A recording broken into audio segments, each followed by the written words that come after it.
কথা অল্প অল্প করে নিচ্ছি, দাঁড়ায়ও না। তৎকালীন প্রধানমন্ত্রী বলেছিলেন, আমাকে বিশ্বাস করেন, আমি 18 সালে নির্বাচন দেখছি, সঠিক সুন্দর নির্বাচন দিব। সেই নির্বাচনে কিন্তু আমরা অংশগ্রহণ করে যখন আমরা দেখেছি ওই নির্বাচনে শেখ হাসিনা আরেকটি প্রহসনী নির্বাচন, আরেকটি মুখ্যমন্ত্রী নির্বাচন করতে যাচ্ছেন, আমরা আমাদের জনগণ সহ ওই নির্বাচন প্রত্যাখ্যান করেছি। ওই নির্বাচনে তিনি সেই দিন নেতৃত্ব দিয়েছিলেন যে নির্বাচন কমিশন ছিলেন, ওই হুদাকে বলেছিলেন যে জাতির প্রতি যদি আপনার শ্রদ্ধাবোধ থাকে, গণতন্ত্রের প্রতি শ্রদ্ধাবোধ থাকে, এদেশের প্রতি শ্রদ্ধাবোধ থাকে, আপনি ওই নির্বাচন থেকে ফিরে দাঁড়ান। আপনি নির্বাচন না দিয়ে প্রত্যাহার করে পদত্যাগ করেন।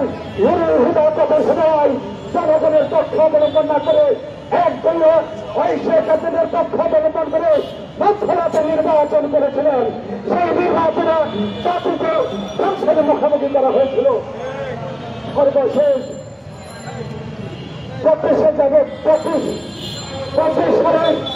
7ই জানুয়ারি যে নির্বাচন হয়েছে, ওই নির্বাচনের বিগত নির্বাচনের প্রতি দৃষ্টি রেখে জননেতা তারেক রহমান ভূমিকা করেছেন।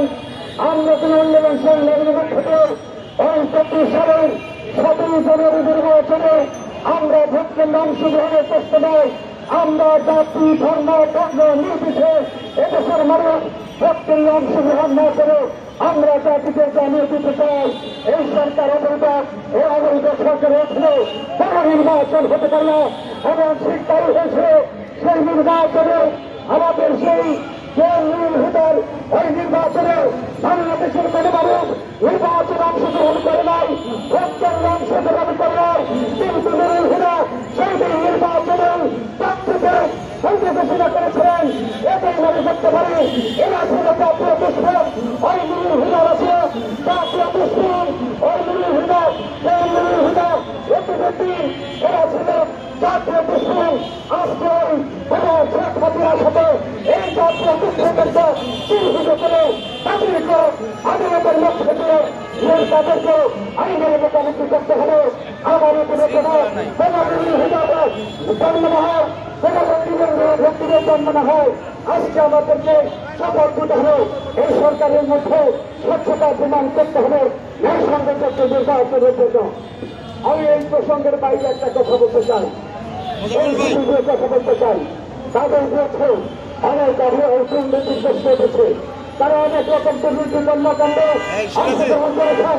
আমরা প্রধানমন্ত্রীর কাছ থেকে বলেছি এই দুর্নীতিবাদদেরকে আপনার ভাগিনার থেকে তাদেরকে পদত্যাগ করে, তাদেরকে বাতিল করে আজকে এই সুবিধার গঠন করা হচ্ছে। সেই এই সুবিধার একটি প্রার্থী আমাদের একটি প্রতীক দাবি করেছেন। সে প্রতীক স্বপ্ন প্রতীক, স্বপ্ন প্রতীক কোন ব্যক্তি হতে পারে না, স্বপ্ন প্রতীক কোন প্রতিষ্ঠানের হতে পারে না, স্বপ্ন প্রতীক কোন দলের হতে পারে না। এটা জাতীয় প্রতীক। এই জাতীয় প্রতীক যদি ওই দলকে দেওয়া হয় তাহলে বলবো বিশ্বের ঘটনা করা হবে। আমরা বিদেশের দৃষ্টি বলতে চাই, স্বপ্ন প্রতীক দিয়ে ওখানে দল দিয়ে ওই প্রতীকের অবমাননা করবেন না, রাষ্ট্রের অবমাননা করবেন না। স্বপ্ন প্রতীক আমাদের জাতীয় প্রতীক। এটা কোনো ব্যক্তি অথবা কোনো দলের প্রতীক হতে পারে না। এখানে আমরা আপনার প্রতি অনুরোধ থাকবে, ওই স্বপ্ন প্রতীক কোন সরকার থেকে দিতে পারবেন না, ভাষায় দেওয়া যেতে পারে না, কারণ সেটা জাতীয় প্রতীক।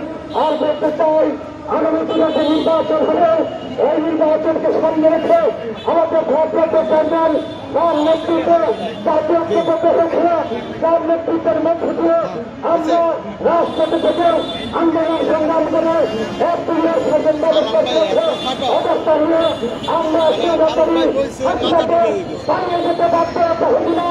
আমাদের নেতা তারেক রহমান সে জবাবের মধ্যে ফিরে আসেন। আগামী দিনে ঐক্যবদ্ধ হয়ে আমাদের দেশকে জাতীয় ঐক্যবদ্ধ করার জন্য তার নেতৃত্বে নির্বাচন হলে ওই নির্বাচনের মধ্য দিয়ে জাতীয় সরকার গঠন করবে।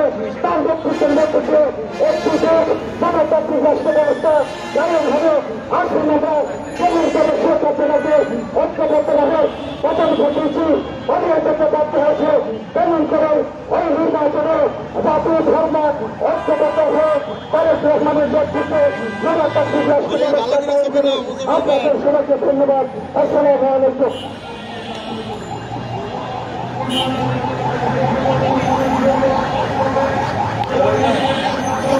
করে দেবেন আমাদের মাঝে